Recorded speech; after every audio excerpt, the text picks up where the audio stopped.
ప్రారంభించటం ముందు ఒక వాక్య భాగాన్ని మనమందరము చదువుదాం కలిసి. 119వ కీర్తన 1 నుండి 16 వచనాలు చదువుతున్నాను, దయచేసి గమనించండి. యెహోవా ధర్మశాస్త్రమును అనుసరించి నిర్దోషముగా నడుచుకుని వారు ధన్యులు. ఆయన శాసనములను గైకొనుచు పూర్ణ హృదయముతో ఆయనను వెదుకువారు ధన్యులు. వారు ఆయన మార్గముల్లో నడుచుకొనుచు ఏ పాపము చేయరు. నీ ఆజ్ఞలను జాగ్రత్తగా గైకొనవలెనని నీవు మాకు ఆజ్ఞాపించి ఉన్నావు.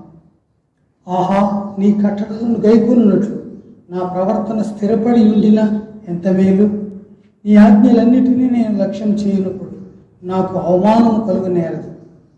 నీతిగల న్యాయాది విధులను నేను నేర్చుకున్నప్పుడు యథార్థ హృదయముతో నీకు కృతజ్ఞతాస్తుతులు చెల్లించదు. నీ కట్టడలను నేను గైకొందును. నన్ను బొత్తుగా విడనాడము. యవనస్తులు దేని చేత తమ నడతను శుద్ధిపరుచుకొందురు. నీ వాక్యమును బట్టి దానిని జాగ్రత్తగా చూచుకునుట చేతనే కదా. నా పూర్ణ హృదయముతో నిన్ను వెతికి ఉన్నాను. నన్ను నీ ఆజ్ఞలను విడిచి తిరగనీయకు. నీ ఎదుట నేను పాపము చేయకుండానట్లు నా హృదయములో నీ వాక్యము ఉంచుకొని ఉన్నాను. యెహోవా, నీవే స్తోత్రము నొందదగినవాడు. ఈ కట్టడాలను నేను నాకు బోధించును. నీ నోట నీవు సెలవిచ్చిన న్యాయాధిపతులన్నింటినీ నా పెదవులతో వివరించుదును. సర్వసంపదలు దొరికినట్లు నీ శాసనముల మార్గమును బట్టి నేను సంతోషించున్నాను. నీ ఆజ్ఞలను నేను ధ్యానించదను. నీ త్రోవలను మన్నించదను. నీ కట్టడలను బట్టి నేను హర్షించదను. నీ వాక్యమును నేను మరువక ఎందును. దేవుడు తన పరిశుద్ధ వాక్యమును మనందరి వినికిడిలో దీవించి ఆశీర్వదించును గాక. దయచేసి తలలు వంచినట్లయితే ప్రార్థన చేసుకుందాం. దయచేసి అందరూ తలలు వంచండి. మహోన్నతుడైన మా పరమ తండ్రి, నీ పరిశుద్ధ నామమునకు వందనములు వందనములు, స్తుతులు స్తోత్రములు. నీ మహా కృప వల్ల మమ్మలను భద్రపరిచి కాచి కాపాడి మా జీవితాల్లో మరి ఒక దీవెనకరమైనటువంటి ప్రభు దినమును అనుగ్రహించి, ప్రభు దినమున మేము నీ సన్నిధిలో చేరి పరిశుద్ధ దినంగా మేము ఆచరించుటకు మీరు మమ్మలను నడిపించిన విధానాన్ని బట్టి నీకు వందనాలు, స్తోత్రాలు. ప్రేమగల ప్రభా, నిన్ను తెలుసుకున్నట నిత్య జీవము అని యోహాను సువార్తికుడు రాస్తూ ఉంటాడు. ప్రేమగల నాయన, మా జీవితాల్లో మరి ఒక ఆశీర్వాదకరమైన దినం అనుగ్రహించారు. వచ్చిన ప్రతి బిడ్డను పేరు పెట్టవలసిన దీవించండి, ఆశీర్వదించండి. మార్గ మధ్యంలో ఉన్నటువంటి వారిని తోడుకుని రండి.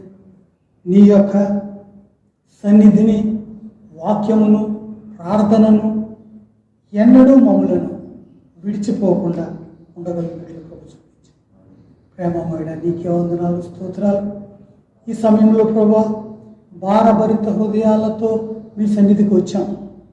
ఎందుకనగా ఈ క్షణంలో, ఈ గంటలో ప్రపంచవ్యాప్తంగా కొన్ని వేల మంది మరణిస్తుంటున్నారు. మరి విశేషంగా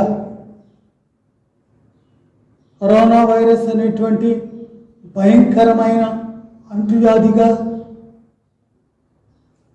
ప్రబలిపోతున్నటువంటి నేపథ్యంలో ప్రపంచంలో ఉన్నటువంటి ప్రతి దేశమును అది దర్శిస్తూ చేయగలిగినంత చెడును చేస్తూ ప్రాణములను తీసుకుంటూ అనేక గృహములలో విలాపం ఉంటున్నది. అయినా మరి మా యొక్క ఏడ్పును, మా విలాపములను నీవు తీసుకుని ఆనందంగా మమ్మల్ని మార్చండి, కృప చూపించండి. అయినా మరి మా ప్రాంతంలో కూడా ఆ మహమ్మారి విజృంభిస్తుందని విన్నాం. అలాంటి సమయంలో నాయన మీరు మమ్మల్ని ప్రత్యేకంగా దర్శించండి. దానిని ప్రభువా మీ యొక్క అభయహస్తము, స్వస్థత హస్తంతో తాకి దానిని మొట్టు పెట్టండి. మేము స్వేచ్ఛగా ప్రభు దినమున నీ మందిరంలో చేరి నిన్ను మహిమపరచుటకు, స్తుతి చేయుటకు మీరు ఇచ్చిన అత్యధికమైన ధన్యతను బట్టి నీకు వందనాలు, స్తోత్రం. ముఖ్యంగా యవనస్తులు దేని చేత తమ నడతను శుద్ధి చేసుకుందరు అని వాక్యం ప్రశ్నిస్తూ ఉంటుంది.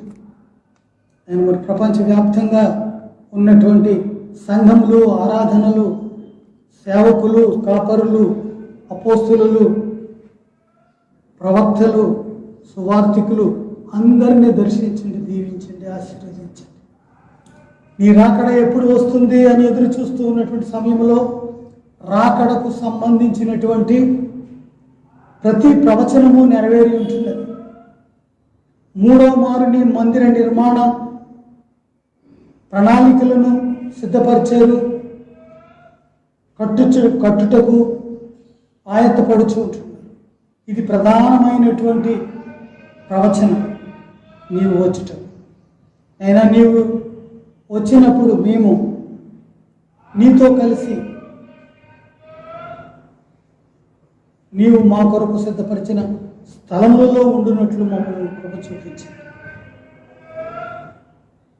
ప్రేమగల ప్రభువా, మరి ఈ విధంగా మేము లైవ్ చేయుటకు ఇచ్చిన కృపను బట్టి నీకు వందనాలు.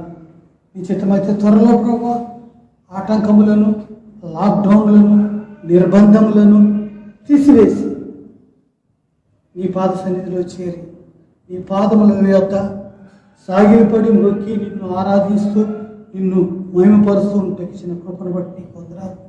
ఆ విధంగా ప్రపంచవ్యాప్తంగా జరుగుతున్నటువంటి ఆరాధనలను, సేవకులను, కాపరులను దీవించండి, వారి కుటుంబాలు దీవించండి. అయినా మరి అధికారులు, పోలీస్ యంత్రాంగం శుద్ధి కార్యం చేయనటువంటి సిబ్బంది వీరందరినీ దర్శించండి. ఎందుకంటే ప్రభా వారికి ఇట్లాంటి రోగము సంక్రమించుట చాలా సులభము కనుక వారిని దర్శించండి, కృప చూపించండి. ప్రేమ కలిగిందైనా మా దేశమును స్వస్థపరచండి.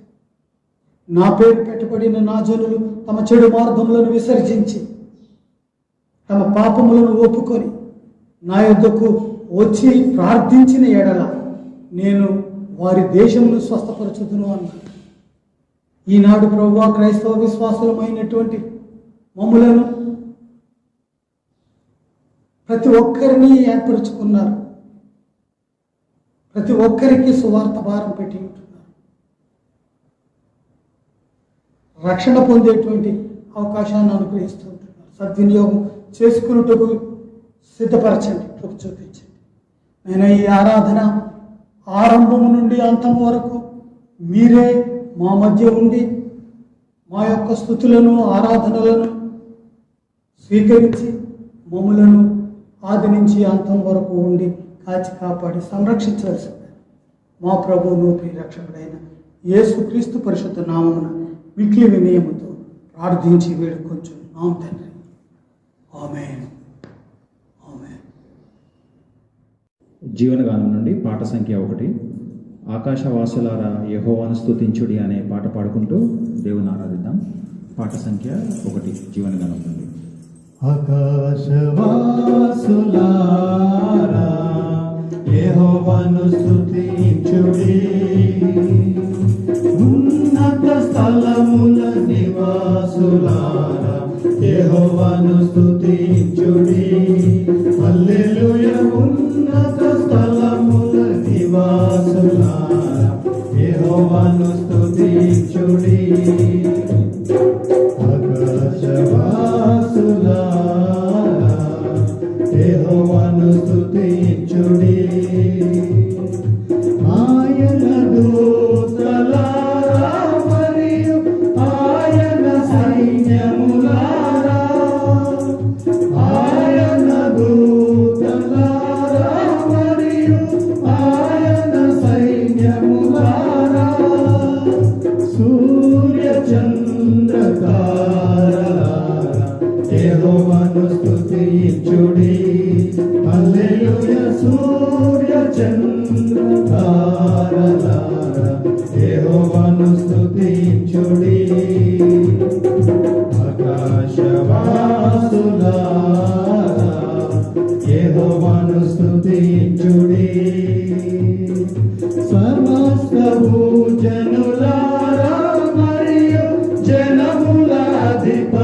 జనులారా సమస్త భూజనులారా మరియు జనముల అధిపతులారా వృద్ధులు బాలురు యవ్వనులారా యెహోవాను స్తుతించుడి హల్లెలూయా వృద్ధులు బాలురు యవ్వనులారా యెహోవాను స్తుతించుడి ఆకాశవాసులారా యెహోవాను స్తుతించుడి ఆకాశవాసులారా యెహోవాను స్తుతించుడి హల్లెలూయా హల్లెలూయా. ఇదే జీవనకాలం నుండి రెండవ పాట పాడుకుందాం. ఆయనే నా సంగీతము బలమైన కోటయ్యును అనే పాట పాడుకుందాం. జీవనకాలం నుంచి రెండవ పాట. ఆయనే నా సంగీతము బలమైన కోటయును జీవాధిపతియు ఆయనే జీవిత కాలమెల్లా స్తుతించెదను నా జీవాధిపతియు ఆయనే జీవిత కాలమెల్లా స్తుతించెదను ఆయనే నా సంగీతము స్తుతుల మధ్యలో నివాసం చేసే దూతలలో పొగడే దేవుడాయనే స్తుతుల మధ్యలో నివాసం చేసే దూతలలో పొగడే దేవుడాయనే వేడుచుండు భక్తుల స్వరము విని వేడుచుండు భక్తుల స్వరము విని దిక్కులేని పిల్లలకు దేవుడాయనే దిక్కులేని పిల్లలకు దేవుడాయనే ఆయనే నా సంగీతము ఇద్దరు ముగ్గురు నా నామమున ఏకీభవించిన వారి మధ్యలోన ఇద్దరు ముగ్గురు నా నామమున ఏకీభవించిన వారి మధ్యలోన ఉండేదనని నా మన దేవుని ఉండేదనని నా మన దేవుని కరములు తట్టి నిత్యం స్తుతించెదము కరములు తట్టి నిత్యం స్తుతించెదము ఆయనే నా సంగీతము సృష్టికర్త క్రీస్తు యేసు నామమున జీవిత కాలమెల్లా స్తుతించెదను సృష్టికర్త క్రీస్తు యేసు నామమున జీవిత కాలమెల్లా స్తుతించెదను ప్రభురా కడలో నిత్యముందును ప్రభురా కడలో నిత్యముందును మృక్కెదం స్తుతించెదం పొగడెదము మృక్కెదం స్తుతించెదం పొగడెదము ఆయనే నా సంగీతము బలమైన కోటయును జీవాధిపతియు ఆయనే జీవిత కాలమెల్లా స్తుతించెదను ఆ జీవాధిపతియు ఆయనే జీవిత కాలమెల్లా స్తుతించెదను ఆయనే నా సంగీతము హల్లెలూయా హల్లెలూయా. చివరిదిగా ఇదే జీవనగానం నుండి 309వ పాట. ఎంత కృపామయుడవు యేసయ్య ప్రేమ చూపి నన్ను బ్రతికించినవాయా అనే పాట పాడుకుందాం. పాట సంఖ్య 309. ఎంత కృపామయుడవు యేసయ్యా ప్రేమ చూపి నన్ను బ్రతికించినవయ్యా ఎంత కృపామయుడవు యేసయ్యా ప్రేమ చూపి నన్ను బ్రతికించినవయ్యా నలిగితివి విసారితివి నలిగితివి విసారితివి నాకై ప్రాణము నీచితివి నాకై ప్రాణము నీచితివి ఎంత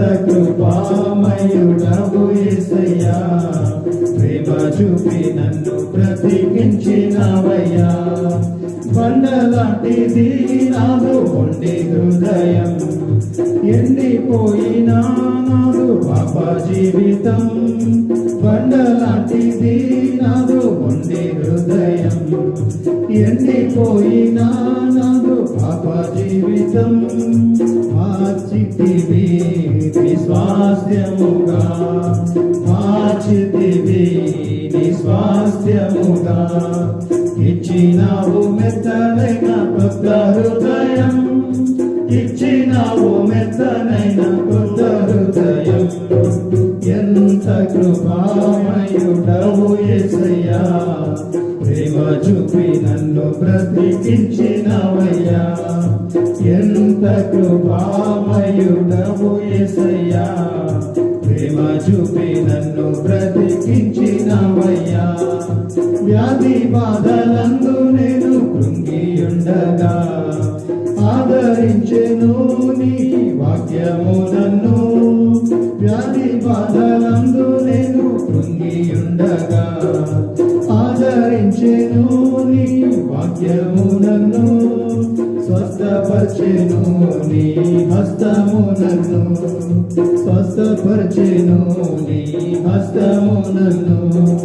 ప్రేమతో పిలచిన నాదుడవు, ప్రేమతో పిలచిన నాదుడవు. ఎంత కృపామయుడవు యేసయ్యా, ప్రేమ చూపి నన్ను బ్రతికించినవయ్యా. ఎంత కృపామయుడవు యేసయ్యా, ప్రేమ చూపి నన్ను బ్రతికించినవయ్యా. కన్న తల్లిదండ్రులు నన్ను విడిచినను, ఈ లోకము నన్ను వెలివేసిన. కన్న తల్లిదండ్రులు నన్ను విడిచినను, ఈ లోకము నన్ను వెలివేసిన. మరువలేదు నన్ను విడువలేదు, మరువలేదు నన్ను విడువలేదు. ప్రేమతో పిలచిన నాదుడవు, ప్రేమతో పిలచిన నాదుడవు. ఎంత కృపామయుడవు యేసయ్యా, ప్రేమ చూపి నన్ను బ్రతికించినవయ్యా. ఎంత కృపామయుడవు యేసయ్యా, ప్రేమ చూపి నన్ను బ్రతికించినవయ్యా. హల్లెలూయా. హల్లెలూయా. నేటి మన ధ్యాన నిమిత్తము ఏర్పాటు చేసుకున్నటువంటి మూలవాక్యము ఇర్మియా గ్రంథము 8వ అధ్యాయము 22వ వచనాన్ని నేను చదువుతున్నా, గమనించండి. The book of జెరమయా chapter 8 words 22. గిలాదులో గుగ్గిలము ఏమీ లేదా, అక్కడ ఏ వైద్యుడును లేడా, నా జనులకు స్వస్థత ఎందుకు కలగకపోవచ్చున్నది. ప్రార్థన చేసుకుందాం. పరిశుద్ధ ప్రేమానమ్మకం కలిగినటువంటి మా ప్రియ పరలోకపు తండ్రి, నీ ఘనమైన శ్రేష్టమైన నామానికి వందనాలు, స్తుతులు, స్తోత్రాలు చెల్లిస్తూ ఉన్నాం. గడిచిన వారం అంతా కాచి కాపాడి సజీవ లెక్కలో ఉంచి మరి ఒక ఆశీర్వాదకరమైనటువంటి ప్రభు దినాన్ని మాకు అనుగ్రహించి, ప్రభా మరి ఈ రకంగా ఆన్లైన్లో మిమ్మల్ని స్తుతించటకు, ఆరాధించటకు, మీ ప్రశస్త వాక్కులు ధ్యానించటకు మాకు ఇచ్చినటువంటి సమయాన్ని బట్టి, తరుణాన్ని బట్టి వందనాలు చెల్లిస్తూ ఉన్నాం. కొంత సమయం ప్రభా మీ వాక్కులను ధ్యానిస్తూ ఉంటుండగా పరిశుద్ధాత్మ దేవ మాకు సహాయం చేయండి. మీరు మాతో మాట్లాడి ఆత్మీయ స్థితిలో మమ్మల్ని బలపరిచి, స్థిరపరిచి, సరిచేయమని మీరే మహిమ పొందవలసింది. యేసుపేట ప్రార్థించి పెడుతున్నాం తండ్రి, ఆమేన్. క్రీస్తునందు ప్రియ సహోదరి సహోదరులారా, సజీవుడైన యేసుక్రీస్తు ప్రేమానామంలో మీ అందరికీ కూడా వందనములు, శుభములు తెలియజేస్తా ఉన్నాను. గడిచిన 5 నెలల నుండి ప్రపంచ పరిస్థితుల్ని ఒకసారి చూసినట్లయితే ప్రపంచం అంతా కూడా ఒక రకంగా చెప్పాలంటే ఒక వైరస్ని బట్టి, ఒక మహమ్మారిని బట్టి ప్రపంచమంతా బంధించబడి ఉంది. ప్రపంచమంతా నిలిచిపోయింది. ఎక్కడికక్కడికి రాకపోకలన్నీ ఆగిపోయి ఉన్నాయి. అనేక దేశాల్లో పాజిటివ్ కేసులు పెరిగిపోతూ ఉన్నాయి. మరణాల సంఖ్య పెరిగిపోతా ఉంది. చాలా ఘోరమైనటువంటి పరిస్థితులు మరి గత 5 నెలల నుంచి ఇప్పటి వరకు చూస్తూ ఉన్నాం. ఇప్పుడు కూడా ఆ పరిస్థితుల్లోనే మనము ఉన్నట్టుగా పిల్లరా చూస్తూ ఉన్నాం. అయితే ఇప్పుడు మనము చదివినటువంటి మాట ఇర్మియా 28:22లో యూదా రాజుల చివరి కాలంలో ఇర్మియా ప్రవక్త చాలా వేదన పడుతూ, నా గుండె నాలో సొమ్మసిల్లుచున్నది అనేటువంటి అంత వేదన పడుతూ ఇజ్రాయెల్ ప్రజల్ని ఉద్దేశించి ఆయన అంటున్నటువంటి మాట ఏంటంటే, గిలాదులో గుగ్గిలం ఏమీ లేదా, అక్కడ ఏ వైద్యుడును లేదా, నా జనులకు స్వస్థత ఎందుకు కలగకపోవచ్చున్నది అంటాడు. ఇలా అదే 8వ అధ్యాయంలో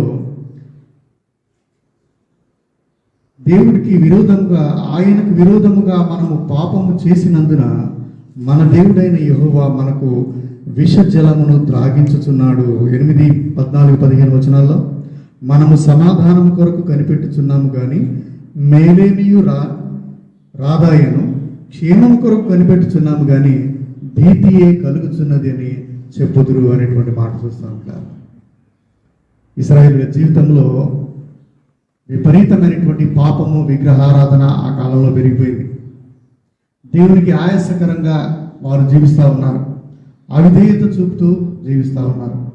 కాబట్టి వారికి వచ్చినటువంటి వ్యాధి ఏంటంటే శరీరానికి వచ్చినటువంటి వ్యాధి కాదు కానీ మనసుకి, ఆత్మకు వచ్చినటువంటి వ్యాధి. ఆ వ్యాధి పాప వ్యాధి, పాపరోగం. అందుకే ఇర్మియా ఎంతో బాధతో, వేదనతో, దుఃఖంతో ఆ ప్రజలను ఉద్దేశించి ఈ మాటలు అంటూ ఉంటాడు కదా, గిలాదులో గుగ్గిలం లేదా, వైద్యుడు లేడా, నా జనులు ఇంకా ఈ పాపాన్ని విడిచిపెట్టట్లేదు, ఇంకా స్వస్థత లేకుండా ఉన్నారు, ఇంకా దేవునికి దూరమై ఉన్నారు అనేటువంటి వేదనతో ఇర్మియా పలుకుతున్నటువంటి మాటలను పిల్లరా ఈ దినాన మరి ధ్యానించాలని ఇష్టపడతా ఉన్నాను. అసలు ఈ మాటలో ఉన్నటువంటి వాటిని ఒకసారి గమనించినట్లయితే 8:22లో ఈ గిలాదు అనేటువంటిది చాలాసార్లు మనం బైబిల్లో చూస్తాం. పాత నిబంధన గ్రంథంలో అయితే ఈ గిలాదు అనేటువంటి ప్రాంతాన్ని చాలాసార్లు చూస్తాం. ఈ గుగ్గిలం అనేటువంటి మాట కూడా చాలాసార్లు వింటాం. ఈ గిలాదు అనేటువంటిది యోర్దాను నదికి తూర్పుగా ఉన్నటువంటి కొండల్లో ఉన్నటువంటి, కొండల పైన ఉన్నటువంటి ఒక హిల్ స్టేషన్ లాంటి ఏరియానే ఈ గిలాదు. బహుశా ఈ గిలాదు కొండల్లో నుండే ఈ యబ్బోకు రేవు ప్రవహించి యోర్దాన్లో కలుస్తుంది. అంటే ఒక రకంగా చెప్పాలంటే యోర్దాన్ నది యొక్క ఉపనది అని చెప్పుకోవచ్చు. ఈ యబ్బోకు రేవు అక్కడి నుంచి ప్రవహించి యోర్దాన్ నదిలో కలుస్తుంది. ఆ కొండల ప్రాంతంపై ఉన్నటువంటి పచ్చటి ప్రదేశమే ఈ గిలాదు అనేటువంటి ప్రదేశం. అదేవిధంగా ఆ కొండల ప్రాంతం అంతా కూడా మరి మంచి సుగంధ ద్రవ్యాలు పండేటువంటి ప్రాంతం. అక్కడ బోలము కానీ, గుగ్గిలము కానీ విస్తారంగా చెట్లు పండేటువంటి, అక్కడ చెట్లు ఉన్నటువంటి ప్రాంతము గిలాదు ప్రాంతం.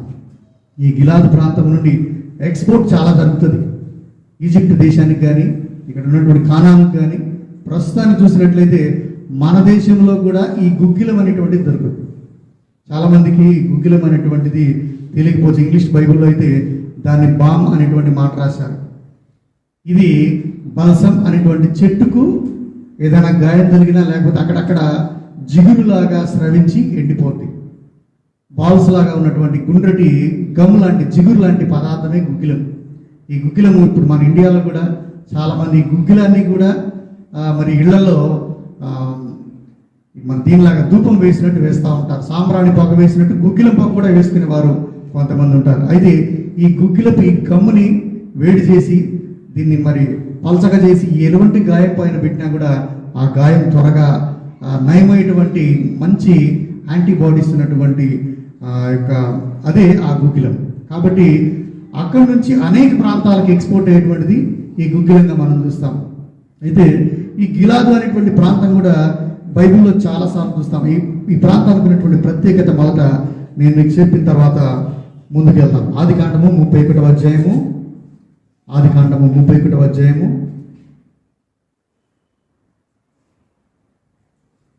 21-22 వచనాల్లో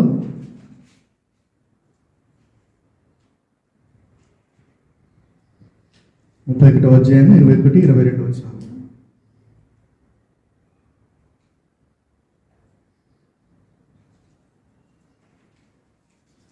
అతడు తనకు కలిగినదంతయు తీసుకుని పారిపోయెను. అతడు లేచి నది దాటి గిలాదను కొండ తట్టు అభిముఖుడై వెళ్ళెను. యాకోబు పారిపోయినని 3వ దినాన లాబానుకు తెలుపబడెను. అతడు తన బంధువులను వెంటబట్టుకుని 7 దినముల ప్రయాణమంత దూరము అతనిని తరుముకొని పోయి గిలాదు కొండ మీద అతని కలుసుకొనెను. గమనించండి, ఒక సన్నివేశాన్ని ఇక్కడ యాకోబు జీవితంలో చూసాం. చాలాసార్లు మనం యాకోబు జీవితం గురించి ధ్యానించాం. ఆయన మరి తన తండ్రిని మోసం చేసి అన్న చంపుతాడనేటువంటి భయంతో పారిపోయి లాబాను దగ్గర ఆశ్రయం పొంది మరి వారి 2 కుమార్తెలను కూడా ఆయన వివాహం చేసుకుంటాడు. 2 కుమార్తెల కొరకు 7 14 సంవత్సరాలు పనిచేస్తాడు. మంద కొరకు 6 సంవత్సరాలు పనిచేస్తాడు. మొత్తం 20 సంవత్సరాల కొలువు లాబాను దగ్గర చేస్తాడు. 10 సార్లు లాబాను ఇతని యొక్క జీతాన్ని మారుస్తాడు. అయితే అతనికి అనిపిస్తుంది, ఇక్కడ ఉంటే ఇక నాకు భవిష్యత్తు లేదేమో, ఇక్కడి నుంచి వెళ్ళిపోవాలి అనేటువంటి ఉద్దేశంతో మరి యొక్క యాకోబు రాత్రికి రాత్రే భార్యలను పిల్లలను తనకున్నటువంటి మందలన్నింటినీ తీసుకొని తిరిగి తన అన్న ఉన్నటువంటి తన స్వకీయ జనం దగ్గరికి వెళ్దామనేటువంటి ఉద్దేశంతో దేవుడు ఇచ్చినటువంటి పిలుపుని బట్టి ప్రయాణం వెళ్తాడు. కానీ లాబానికి చెప్పకుండా బయలుదేరుతాడు. ఆ సమయంలో లాబాను గొర్రెబొచ్చు కత్తిరించడానికి వెళ్తాడు.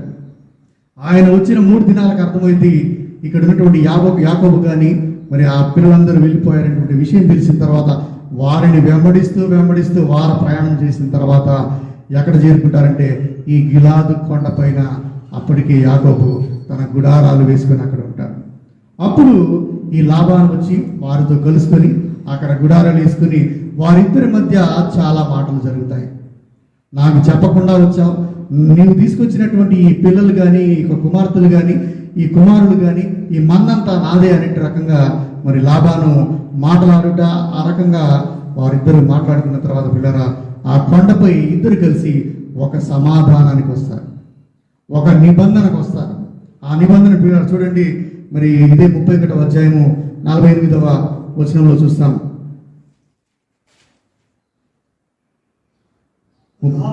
లాబాను నేడు ఈ కుప్ప నాకును నీకును మధ్య సాక్షిగా ఉండునని చెప్పాను. కాబట్టి దానికి గలేదను పేరు పెట్టాను. మరియు మనము ఒకరికొకరము దూరముగా ఉండగా యెహోవా నాకును నీకును మధ్య జరుగునది కనిపెట్టునని చెప్పాను కనుక దానికి మిస్పా అను పేరు పెట్టబడెను. గమనించండి, ఇద్దరు కలిసి ఒక కాంప్రమైజ్కి వస్తారు. ఇద్దరు సమాధాన పడ్డ తర్వాత ఇద్దరు అప్పుడు యాకోబు ఏం చేస్తారంటే ఒక రాయిని నిలిపి రాయి చుట్టూ రాళ్ల కుప్పగా వేసి అక్కడ దాని చుట్టూ వాళ్ళందరూ కూర్చొని భోజనాలు చేసి దానికి లాబాను ఒక పేరు పెడతాడు, మొదట యాకోబు ఒక పేరు పెడతాడు, ఆ తర్వాత మరొక పేరు ఏం పెడతాడంటే మిస్పా అనేటువంటి పేరు పెడతాడు. దేవుడే మనకు సాక్షి. నేను నీకు వ్యతిరేకంగా ఏం చేసినా, నీవు నాకు వ్యతిరేకంగా ఏం చేసినా ఆ దేవుడే సాక్షి అనేటువంటి ఉద్దేశంతో సమాధానానికి గుర్తుగా పిల్లరా లాబాను అనేటువంటి గిలాదు అనేటువంటి స్థలము మరి అక్కడ వారిద్దరికి మధ్యలో ఆ స్థలంలో ఈ యొక్క సమాధానం జరిగినట్టుగా మరి గిలాదు అనేటువంటి ప్రాంతాన్ని ఇక్కడ మనం చూస్తాం. అదేవిధంగా ఆదికాండం 37వ అధ్యాయము 24-25 వచనాలు చూసినట్లయితే ఆదికాండం 37వ అధ్యాయము 24-25 వచనాలు. అతని పట్టుకొని ఆ కుండలో పడద్రోసిరి, ఆ గుంట వట్టిది, అందులో నీళ్లు లేవు. వారు భోజనం చేయ కూర్చుండి కన్నులెత్తి చూడగా ఐగుప్తునకు తీసుకుపోవుటకు గుగ్గిలము మస్తకియు బోళమును మోయిచున్న ఒంటెలతో ఇష్మాయేలీయులైన మార్గస్తులు గిలాదు నుండి వచ్చుచుండిరి. ఎంత చాలా స్పష్టంగా పిల్లరా ఇక్కడ రాయబడి ఉంది. గిలాదు అనేటువంటి ప్రాంతము, గుగ్గిలం అనేటువంటి ఎక్స్పోర్ట్ చేయబడుతున్నటువంటి వస్తువు గురించి, పదార్థం గురించి ఇక్కడ మనం చూసినట్లయితే మరి ఇదంతా కూడా యోసేపు జీవిత చరిత్రలో ఒక భాగంగా చూస్తాం. అన్నల దగ్గరికి ఆహారాన్ని తీసుకెళ్ళినప్పుడు ఆ అన్నలు అతని పట్ల మరి ద్వేషాన్ని, ఈర్ష్యను కనబరిచి అలాగనే అతన్ని చంపాలనుకుంటే పెద్దవాడైనటువంటి రూబేన్ ఆపినప్పుడు ఆ రూబేన్ లేని సమయంలో ఇతన్ని తీసి గుంటలో పడేస్తారు. గుంటలో పడవేసి మీరు భోజనానికి కూర్చుంటే ఇష్మాయిలీలు దూరం నుండి వస్తూ ఉంటారు వర్తకులు. వారు గిలాదు నుండి వస్తూ ఉంటారు. గిలాదు నుండి వస్తూ వస్తూ వారి దగ్గర ఏమేమి ఉన్నాయో చాలా స్పష్టంగా రాయబడింది. వారి దగ్గర గుగ్గిలం ఉంది, మస్తకి ఉంది, బోలం ఉంది. ఇవన్నీ కూడా పిల్లరా వైద్యపరమైనటువంటి మరి చాలా ఉపయోగకరమైనటువంటి పదార్థాలుగా చూస్తాం. ఆ యొక్క గిలాద్ అనేటువంటి కొండలపై పండేటువంటి పంటలు చాలా ఔషధ గుణాలు కలిగినవి, చాలా పోషక విలువలు కలిగినటువంటి ఇవన్నిటిగా చూస్తాం. ఈ బోలము కూడా అంతే. ఈ బోలము కూడా చాలా చేదుగా ఉండి ఎవరికైనా బాగా పెయిన్తో బాధపడుతున్న వారికి నీళ్లలో కలిపి బోలాన్ని ఇస్తే మాత్రము వారికి పెయిన్ కిల్లర్ లాగా పనిచేస్తుంది. ఆ రకమైనటువంటి వైద్యంతో కూడినవన్నీ గిలాదులో పండుతూ ఉంటాయి. వాటన్నిటిని తీసుకొని ఈజిప్ట్ దేశానికి వెళ్తూ ఉంటారు. ఈజిప్ట్ దేశం వెళ్ళేటప్పుడు మధ్యలో కనాడ మీదుగా ఈజిప్ట్ దేశం వెళ్తా ఉంటారు. వారు వెళ్తా ఉన్నప్పుడు యోసేపు వీరు అనుకుంటారు కదా వర్తకులు వస్తూ ఉన్నారు, మరి ఎలాగ వీళ్ళు చంపొద్దు కానీ తీసి ఆ యొక్క వర్తకులకు మనం వీటిని అమ్మివేస్తాం అనేటువంటి ఉద్దేశంతో మరి పిల్లలు ఇక్కడ చూడండి 28వ వచనంలో మిద్యానీయులైన వర్తకులు ఆ మీదుగా వెలుచుండగా ఆ గుట్టలో నుండి యోసేపును పైకి తీసి ఇష్మాయేలీలకు 20 తులముల వెండికి అతనిని అమ్మివేసి వారు యోసేపును ఐగుప్తునకు తీసుకొని పోయిరి. ఇట్లా గమనించండి, ఒక రకంగా వారు చేసింది దుర్మార్గమైనటువంటి పనిగా కూడా అనిపించవచ్చు. ఒక రకంగా దేవుడి సిద్ధపాటులో యోసేపు జీవితంలో జరగబోయేది అని కూడా అనుకోవచ్చు. ఏది ఏమైనప్పటికీ కూడా మరి యోసేపు అక్కడికి వెళ్ళుట, ఆ తర్వాత కనానులో ఆహారం లేకపోవట, వీళ్ళందరూ అన్నలు తండ్రి అక్కడికి వెళ్ళుట, వారు ఐగుప్తులో గొప్ప జనముగా ఆశీర్వదించబడి విస్తరించుట అనేటువంటి ఇవన్నీ కూడా చూస్తాం. అయితే ఇక్కడ కూడా మనం చూస్తాము గిలాదు ప్రాంతంలో మరి చాలా పండేటువంటి పంటల్లో ఈ గుగ్గిలము అనేటువంటి కూడా మరి ఒకటి ఉంది అనేటువంటిది ఇక్కడ మనకు అర్థమవుతుంది. అయితే మరి ప్రవక్త అంటాడు కదా గిలాదులో గుగ్గిలం లేదా, గిలాదులో వైద్యం లేదా. ఒకసారి చూద్దాం. ఇదే ఇర్మియా గ్రంథము 46వ అధ్యాయము 11 వచనం. ఇర్మియా గ్రంథము 46వ అధ్యాయము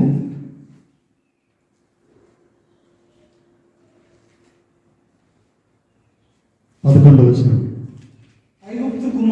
ఐగుప్తు కుమారి కన్యక గిలాదునకు వెళ్ళి గుగ్గిలము తెచ్చుకును, విస్తారమైన ఔషధములు తెచ్చుకొనుట వ్యర్థమే, నీకు చికిత్స కలగదు. ఇక్కడ పిల్లలు గమనించండి, డైరెక్ట్ గా దేవుడు మాట్లాడుతా ఉన్నాడు. ఐగుప్తు కుమారి కన్యక గిలాదుకు వెళ్ళి గుగ్గిలము తెచ్చుకోనమాట. దాని అర్థమైందమ్మా, గిలాదులో గుగ్గిలం చాలా ఉంది. ఇర్మియా ఏమంటాడు, గిలాదులో గుగ్గిలం లేదా అని అడుగుతా ఉంటాడు. అంటే గుగ్గిలం ఉన్నది, వైద్యులు ఉన్నారు, ప్రాబ్లం ఏంటంటే స్వస్థత లేదు. గిలాదులో గుగ్గిలం ఉంది, ఆ దేశం నిండా వైద్యులు ఉన్నారు, ఆ ఇజ్రాయెల్ దేశము కనాను దేశం నిండా వైద్యులు ఉన్నారు, కానీ వారికి స్వస్థత లేదు అనేటువంటి బాధతో మరి ఇర్మియా పలుకుతా ఉన్నాడు. అంటే ఒకవేళ ఔషధం ఉంది, వైద్యులు ఉన్నారు, స్వస్థత ఎందుకు కలగట్లేదండి?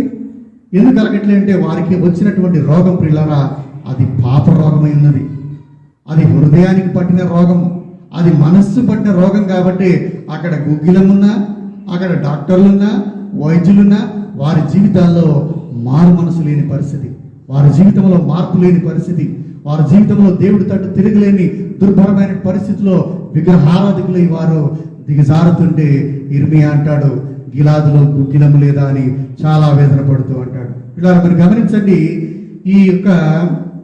ఈ మందు ఎక్కడ దొరుకుతుంది ఈ లోకంలో? మీరు గమనించండి, అన్ని రోగాలకు మందులు ఉన్నాయి. మీరు అనొచ్చు మరి ఇప్పుడు కరోనాకి మందు లేదే. ఇలా గమనించండి, మరి ఎంతోమంది సైంటిస్టులు కానీ వైద్యులు కానీ రకరకాల పరిశోధనలు చేస్తూ ఉన్నారు. 2 నెలలకు కావచ్చు, 6 నెలలకు కావచ్చు, బహుశా 2 సంవత్సరాలకు కావచ్చు, ఖచ్చితంగా ఏదో ఒక మందుని మాత్రము కనుక్కునేటువంటి అవకాశం ఉంది. అయితే మరి ఈ వ్యాధికైనా మందు కనుక్కోవచ్చు, కానీ పాపరోగానికి మందు కనుక్కోలేదు. పాపరోగానికి ఎక్కడ కూడా మందు లేదు. ఇర్మియా అన్నట్టు మరి గిలాదులో గుగ్గిలము లేదా, వైద్యుడు లేదా? ఎస్. ఇలా గమనించండి, ఈ మందు ఎక్కడ దొరుకుతుంది అనేటువంటి విషయాన్ని ఈ దినాన్ని మీకు నేను చెప్పాలని ఇష్టపడతా ఉన్నాను. యోహాను స్వార్త 1వ అధ్యాయము 43వ వచనం నుండి. యోహాను స్వార్త 1వ అధ్యాయము 43 నుంచి 44 7 వచనాలను గమనించినట్లయితే, మరు మరునాడు మరునాడు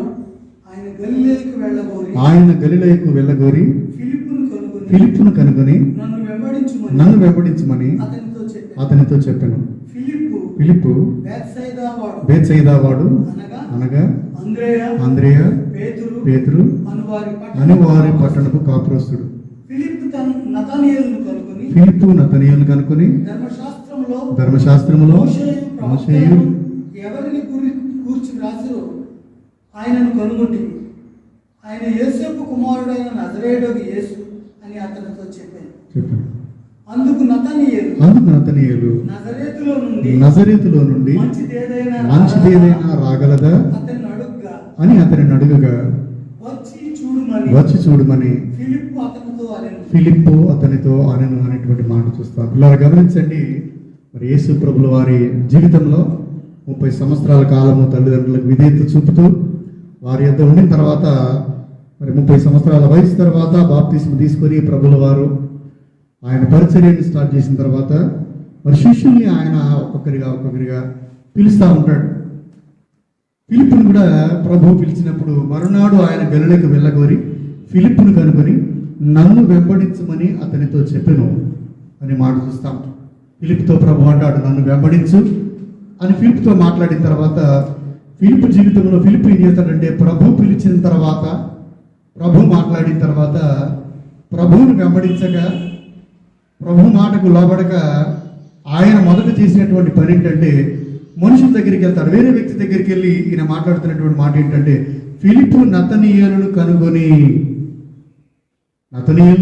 ఆయనతో మాట్లాడుతూ ఉంటాడు. మోషే ధర్మశాస్త్రంలో ఏం రాయబడిందో ఆ యొక్క మరి ప్రభువుని నేను చూశాను అనేటువంటి మాట మరి ఇక్కడ మరి ఫిలిప్పు పలికినట్టుగా పిల్లలు మనం చూస్తాం.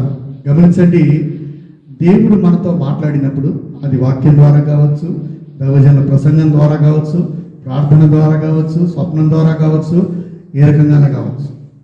ప్రభు మనతో మాట్లాడినప్పుడు దేవుని పిలుపుకు కానీ మాటకు కానీ మొదట విధేయత చూపుట మనం నేర్చుకోవాలి.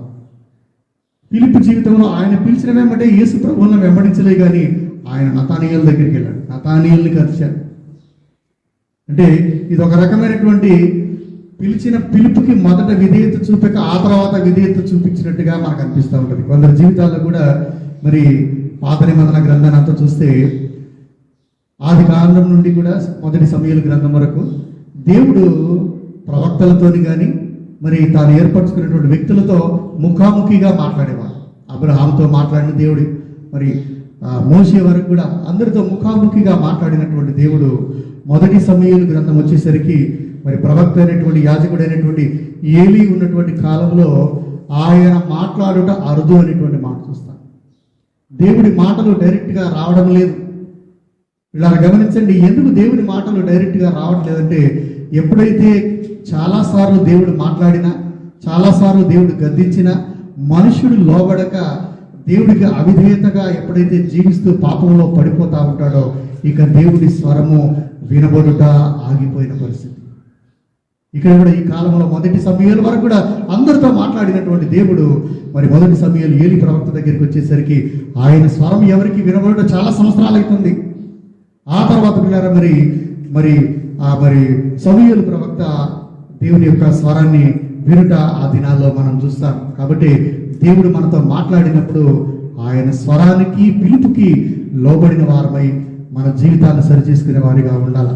ఎన్నోసార్లు దేవుని వాక్యము మరి అనేకులకు మారు మనసు పొందండి, ఏసే మార్గము అనేటి మాటలు మరి ఎన్నిసార్లు మాట్లాడినప్పటికీ విన్నప్పటికీ కూడా లోబడని ప్రజలు అప్పుడు ఉన్నారు, ఇప్పుడు ఉన్నారు. క్రీస్తునందు ప్రియ సహోదరి సహోదర, ఈ రకమైనటువంటి మరి యాటిట్యూడ్ అది మంచిది కాదు అనేటువంటిది గుర్తుపెట్టుకోవాలి. ఇంకోటి కూడా మరి ఇంకొందరు ఎట్లా ఉంటారంటే, మొదట దేవుడికి విధేయత చూపినప్పటికీ కూడా ఆ తర్వాత 1-2 విషయాల్లో వారు వెనకబడేవారిగా ఉంటారు. మొదట మరి మొట్టమొదటి రాజు ఇజ్రాయేలీలకు సౌలు. ఈ సౌలు జీవితంలో దేవుడు ఆయన ఏర్పాటు చేసుకున్న తర్వాత, అభిషేకించిన తర్వాత ప్రవక్త ద్వారా దేవుడికి విధేయత చూపినట్టే అనిపిస్తాడు. దేవుడు మంచి విజయాల్ని సౌలుకి ఇస్తూ ఉంటాడు, దేవుడు తోడై ఉంటాడు. ఆ తర్వాత ఆయన జీవితంలో మరి అనేక విషయాల్లో ఆయన తప్పిపోయినట్టుగా చూస్తాం. దేవుడు అంటాడు కదా, ఈ అమాలేకుల మీదకి నీవు యుద్ధానికి వెళ్తా ఉన్నావు, వారికి ఉన్నటువంటి పశువుల్ని మీ సమస్తమును నీవు చంపివేయాలా, ఈవెన్ రాజును కూడా చంపివేయాలని చెప్తే ఈ యొక్క మరి రాజు అయినటువంటి ఏం చేస్తాడంటే సౌలు అందులో శ్రేష్టమైన పశువుల్ని పెడతాడు. మరి ఆ రాజును కూడా ప్రాణాలతో బతికించి పెడితే ప్రవక్త అయినటువంటి సమూయేలు ఆ మార్గం గుండా వెళ్తే ఆయనకు ఆ పశువుల శబ్దం వినపడతా ఉంటది. అప్పుడు రాజు దగ్గరికి వచ్చి అంటాడు, రాజా నీవు చేసినటువంటి పనేంటి? దేవుడు నీకు ఏం చెప్పాడు, నువ్వేం చేసావంటే ఆయన అంటాడు కదా, అవి శ్రేష్టమైన పశువులు, నా ప్రజలకు ఆహారంగా ఉపయోగపడతాయేమో, ఎందుకైనా మంచిదని నేను వాటిని పెట్టానంటే. గమనించండి, మన జీవితంలో ఎన్నో బలులు అర్పించుట కాదు, గొప్ప గొప్ప కానుకలు ఇచ్చుట కాదు, యాక్టివ్గా అన్ని విషయాల్లో పార్టిసిపేట్ చేయొచ్చు కాదు, ఇవన్నీ చేయొద్దని కాదు. వీటన్నీ ఒక పార్ట్ అయితే దేవుడికి వాక్యానికి దేవుడి మాటకు విధేయత చూపట ప్రాముఖ్యమే. ఎందుకంటే అన్నిటికంటే విరిగి నలిగినటువంటి మనస్సే దేవుడికి ఇష్టమైనటువంటి బలి. విస్తారమైన బలులు అర్పించి దేవుడి మాటకు అవిధేయత చూపించకపోతే అది వ్యర్థం. సౌలు జీవితంలో కూడా మొదట విధేయత చూపించినట్టు చూపించాడు, ఆ తర్వాత అనేక విషయాల పిల్లరా ఆయన తప్పిపోయినటువంటి పరిస్థితిని చూస్తాం. ఫిలిప్ కూడా దేవుడు పిలిచిన వెంటనే పోలేదు, కానీ మరి ఆయన నతానీయుల దగ్గరికి వెళ్ళి మాట్లాడిన తర్వాత నతానీయులు అంటాడు కదా, నజరేతులో నుండి మంచిదేదైనా వస్తుందా? ఎందుకంటే పిల్లలు గమనించండి, నజరేతు చుట్టుపక్కల పెద్ద పెద్ద పట్టణాలు ఉన్నాయి, గొప్ప గొప్ప వాణిజ్య పట్టణాలు ఉన్నాయి, ఐశ్వర్యవంతులు ఉన్నారు, ఘనత చెందిన వారు ఉన్నారు, గొప్ప పేరు ప్రఖ్యాతి కలిగినటువంటి వారు ఉన్నారు. ఆ చుట్టుపక్కల అన్ని ప్రాంతాలకి ఈ నజరేతు అనేటువంటిది చాలా చిన్న గ్రామం, చాలా చిన్న పట్టణము, స్వల్పమైనటువంటి పట్టణం. అయినప్పటికీ అందుకే దాన్ని ఉద్దేశించి అంటాడు కదా, అసలు అందులోకి వెళ్ళి మంచిదేమైనా మనకు వస్తుందా అనేటువంటి మాటని మరి నతనీయులు ఈ మొదటి అధ్యాయము 46వ వచనం నుండి పిల్లరా పలికినట్టుగా చూస్తాం. మనం కూడా మన జీవితాల్లో ఒక్కొక్కసారి చాలా కృంగినటువంటి పరిస్థితుల్లో, అనారోగ్య విషయాన్ని బట్టి కృంగిన పరిస్థితి కావచ్చు, కుటుంబ విషయాలను బట్టి కృంగిన పరిస్థితి కావచ్చు, మరి ఆర్థికపరమైనటువంటి పరిస్థితులను బట్టి కృంగిన విషయాలు కావచ్చు. మనకు అనిపిస్తుంది అసలు నా జీవితము ఇక బాగుపడుద్దా, నా జీవితంలో మంచి ఏదైనా జరుగుద్దా అనేటువంటి ఆలోచన భయంకరమైన కృంగుబాటులో మానవుడికి పిల్లరా కలగచ్చు. నతానీయులు అంటాడు, నజరేతులో నుండి అసలు మంచిదేదైనా వస్తుందా? మనం అనుకుంటాం మన జీవితంలో ఇక మంచిని చూస్తామా, మన జీవితాల్లో ఆశీర్వాదాన్ని చూస్తామా, మన జీవితాల్లో ఇక స్వస్థతను చూస్తామా, మన దేశంలో మన ప్రపంచంలో ఈ కరోనాకి ఇక మందును చూస్తామా, మన ప్రజలు నశించకుండా మనం బాగుపడతామా అనేటువంటి మాటలు ప్రియులారా చాలా పలుకుట మనుషులు మనం చూస్తాం. అయితే దీనికి మరి మీకా గ్రంథము 7వ అధ్యాయము, మీకా గ్రంథము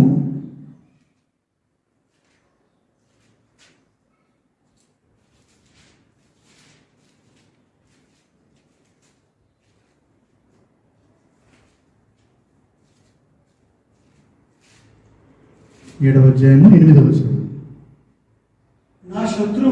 నా శత్రువా నా మీద అతిశయింపవద్దు, నేను క్రింద పడినను తిరిగి లేతును, నేను అంధకారమందు కూర్చున్నను, యెహోవా నాకు వెలుగుగా నుండును.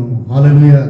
ఇలా గమనించండి, నా శత్రువా అనేటువంటి మాటకి మనకున్నటువంటి ఎదుర్కొనేటువంటి సమస్యతో మాట్లాడవలసినటువంటి అవసరం ఉంది. మన శత్రువు ఎవరంటే మనం ఎదుర్కొనేటువంటి పరిస్థితే మన శత్రువు. ఈ రోజుల్లో చూసినట్టయితే ఈ కరోనా మహమ్మారే మన శత్రువు. దానితో మనం మాట్లాడచ్చు. ప్రస్తుత పరిస్థితుల్లో మనం కింద పడ్డా, ప్రస్తుత పరిస్థితుల్లో గృహాల్లో మనం బంధించబడి చీకట్లో ఉన్న దేవుడు ఒకానొక దినాన మనల్ని లేవనెత్తి స్వస్థపరిచేవాడు అనేటువంటి మాటలు పిల్లరా ఇక్కడ మనం చూస్తాం.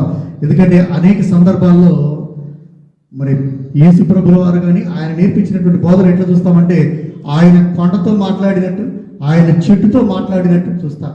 ఇక్కడ కూడా నా శత్రువా అని శత్రువుతో మాట్లాడినట్టుగా చూస్తాం. మన జీవితాల్లో కూడా మనం ఎదుర్కొనే సమస్యకి మనం చెప్పాలా, ఓ సమస్య నా జీవితంలో నేను ఇప్పుడు ప్రస్తుతానికి కింద పడ్డట్టు నీకు కనబడ్డా, నేను కృంగిన జీవితంలో ఉన్నా, నేను ప్రస్తుతానికి అంధకారంలో ఉన్నా, నేను అస్వస్థతలో ఉన్నా, నా జనులు చాలా మంది నశిస్తూ మరణిస్తా ఉన్నా, ఒకనొక దినాన స్వస్థపడే రోజులు ముందున్నాయి, బాగుపడే రోజులు ముందున్నాయి, ఆశీర్వదించబడే రోజులు మరి ముందున్నాయనేటువంటి విశ్వాసంతో కూడినటువంటి మాటలు పిల్లరా మరి ప్రతి క్రైస్తవుడు పలకవలసినటువంటి అవసరం ఉంది. కీర్తన గ్రంథము 37వ అధ్యాయము 7వ వచనం చూద్దాం. కీర్తన గ్రంథము 37వ అధ్యాయము 7వ వచనం.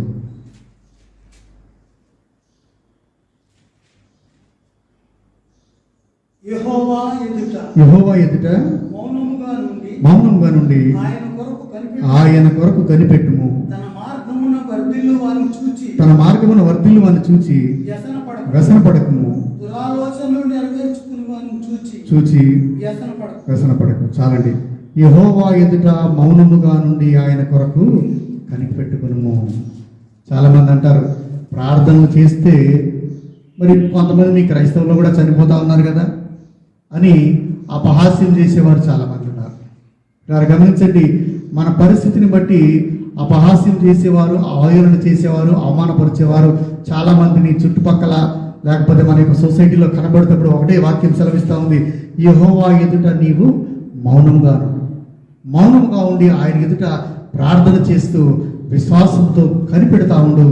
ఆయన నీ జీవితంలో గొప్ప కార్యాన్ని చేసేవాడిగా ఉంటాడని పిల్లరా మరి వాక్యం మనల్ని ధైర్యపరుస్తూ ఉంది. ఎందుకంటే మరి దుష్టులు దుర్మార్గులందరూ కూడా వర్ధిల్లుట చూసి ఒక్కొక్కసారి యాంగ్జైటీ భరించలేక వారిని దుర్భాషలు ఆడేవారు, కానీ వారిని మరి వ్యసనపడుతూ మాట్లాడే మాటలు క్రైస్తవులకు పనికి రావు అనేటువంటిది వాక్యం సెలవిస్తా ఉంది.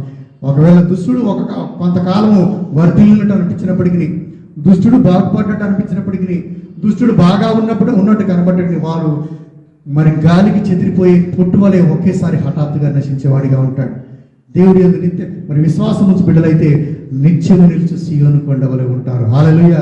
కాబట్టి మరి ప్రభు అంటాడు కదా, ఏ పరిస్థితి అయినా అది ప్రస్తుత పరిస్థితుల్లో స్వస్థత లేకున్నా, మరణాల సంఖ్య పాజిటివ్ సంఖ్యలు ఎక్కున్నా కూడా ప్రభు సన్నిధిలో నీవు మౌనంగా ఉండి కనిపెట్టుకోను అనేటువంటి వాక్యం బిడ్డరా మనల్ని ధైర్యపరుస్తూ ఉంది. కొరింథీయులకు రాసినటువంటి 2వ పత్రిక 1వ అధ్యాయము, కొరింథీయులకు రాసినటువంటి 1వ పత్రిక 1వ అధ్యాయము 27వ వచనం. ఏ శరీరియు దేవుని ఎదుట అతిశయింపకుండునట్లు జ్ఞానులను సిగ్గుపరచుటకు లోకములో నుండి వెర్రి వారిని దేవుడు ఏర్పరచుకొని ఉన్నాడు. బలవంతులైన వారిని సిగ్గుపరచుటకు లోకములో బలహీనులైన వారిని దేవుడు ఏర్పరచుకొని ఉన్నాడు. ఎన్నికైన వారిని వ్యర్థము చేయుటకు లోకములో నీచులైన వారిని, తృణీకరింపబడిన వారిని, ఎన్నిక లేని వారిని దేవుడు ఏర్పరచుకొని ఉన్నాడు. హల్లెలూయా.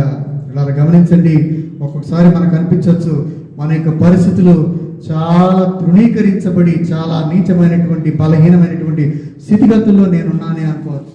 వాక్యం సెలవిస్తూ ఉంది, బలం కలిగిన వారిని సిగ్గుపరచుటకు, జ్ఞానవంతుల్ని సిగ్గుపరచుటకు, గొప్ప గొప్ప వారిని సిగ్గుపరచుటకు దేవుడు మనల్ని ఏర్పాటు చేసుకున్నాడంట. అందుకే మరి నతనీయులు అంటాడు, మరి నజరేతులో నుండి మంచిది ఏదైనా వస్తుందా? ఎస్. ఈ మందు పాపరోగానికి కలగబోయేటువంటి మందు, మనుషులను కూడా భౌతికంగా స్వస్థపరిచే మందు, మనుషులను రక్షణ మార్గంలోకి నడిపించే మందు, బలాఢ్యులను జ్ఞానవంతులను సిగ్గుపరిచేటువంటి మందు వైద్యుడు నజరేతులోనే ఉన్నాడు. నజరేతు నుండే ఆయన రాబోతా ఉన్నాడు అనేటువంటి మాటలు పిల్లరా వచ్చాడు అనేటువంటి మాటలు చూస్తాం. తిరిగి యోహాను సువార్త 1వ అధ్యాయము 43, 44, 40 వచనాలు చూసుకుందాం. యోహాను సువార్త 1వ అధ్యాయము ఇంతకుముందు చదువుతున్నది.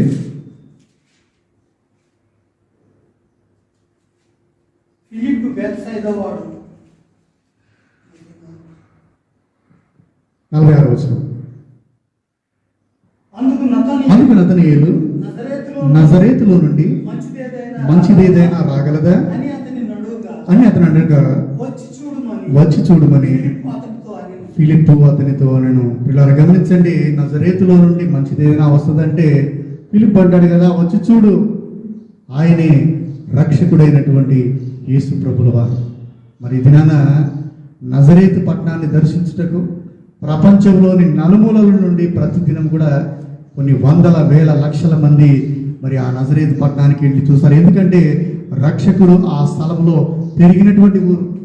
ఆయన బెత్లెహేములో పుట్టినప్పటికీ కూడా ఆయన దాదాపుగా పెరిగి జ్ఞానవంతుడై యవనస్తుడైనటువంటి స్థలము నజరేతు. అందుకే నజరేయుడైన యేసు అంటారు. కాబట్టి ఆ నజరేతులో నుండి మంచిది ప్రపంచానికి ఒకటి వచ్చింది. కానీ దురదృష్టం ఏంటంటే ప్రపంచము ఆయనను చూడలేకపోతా ఉంది. ఎలాంటి బాహ్య సంబంధమైన వ్యాధైనా, ఎలాంటి మానసిక రోగమైనా, ఎలాంటి పాప రోగమైనా ఆ మంచి ప్రాంతంలోకి వెళ్ళి వచ్చినటువంటి ఆ వైద్యుడే దాన్ని స్వస్థపరచుటకు యోగ్యుడైన వాడు, సమర్థుడైన వాడు. మరి యోహాను సువార్త 15వ అధ్యాయం అక్కడ చూస్తాం మనము. ఆయన తానే చెట్టుగా పోల్చుకుంటాడు, నేనే నిజమైన ద్రాక్షావళి. ఆయన తనకు తానే ఒక చెట్టుగా పోల్చుకుంటాడు.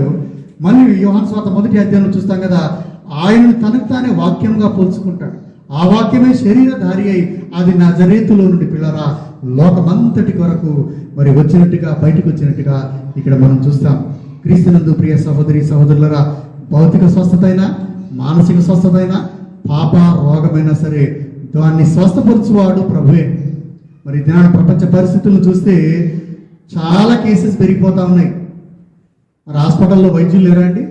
పెద్ద పెద్ద మల్టీ స్పెషాలిటీ హాస్పిటల్స్ ఉన్నాయి, గొప్ప గొప్ప చదువులు చదివిన డాక్టర్లు ఉన్నారు, కానీ ఏం లేదు, మందు లేదు. డాక్టర్లు ఉన్నారు కానీ మందు లేదు. దాన్ని గమనించండి. అయితే అది భౌతికపరమైనటువంటి వైద్యానికి మాత్రమే పనిచేస్తుంది. పాప సంబంధమైనటువంటి రోగానికి మందు ఇంతవరకు కూడా కనిపెట్టినటువంటి డాక్టర్ ఎవరు లేరు. ఆ వైద్యుడు ఒకడే, ఆయన నజరేయుడైనటువంటి యేసు. ఒకవేళ ఈ కరోనా మహమ్మారి కూడా తగ్గాలంటే ప్రపంచమంతటా ఈ దినాన నజరేతులో నుండి వచ్చినటువంటి మంచి దేవుడైనటువంటి యేసు ప్రభుల వారి వైపు చూడవలసినటువంటి అవసరం ఉంది. ఎందుకంటే ఆ నజరేతే ఆ కాలంలో ఉన్నటువంటి గిలాదు, మరి ఈ యేసు ప్రభుల వారే మందుగా ఉన్నటువంటి గుగ్గిలంగా బిడరా మనం చూస్తాం. ఇరవై అంటాడు కదా, గిలాదులో నుండి గుగ్గిలం లేదా, అక్కడ వైద్యుడు ఎవరు లేరా? ఇలా గమనించండి, ఆ గుగ్గిలమే ప్రభువు. మరి ఆ వైద్యుడే ప్రభువుగా ఇక్కడ మనం చూస్తా ఉన్నాం. ఒక చిన్న ఇలిస్ట్రేషన్ చెప్పి నేను ముగిస్తాను. అమెరికా దేశంలో మరి డాక్టర్ మార్క్ గారు అనేటువంటి ఒక డాక్టర్ గారు ఉండేవారు. ఆయన క్యాన్సర్ రోగానికి శస్త్రచికిత్సలు చేసేటువంటి చాలా గొప్ప డాక్టర్ గారు. ఆయనకు ఒకసారి ఆయన ఉన్నటువంటి రాష్ట్రం నుండి పక్క రాష్ట్రానికి వెళ్ళవలసినటువంటి పరిస్థితి, మీటింగ్ని బట్టి వెళ్ళాల్సినటువంటి అర్జెంటుగా వెళ్ళవలసినటువంటి పరిస్థితి ఏర్పడింది. ఆయన ఎయిర్పోర్ట్కి వెళ్తాడు. ఎయిర్పోర్ట్కి వెళ్ళిన తర్వాత వాతావరణం అంతా కూడా ఒకసారిగా మారిపోతుంది.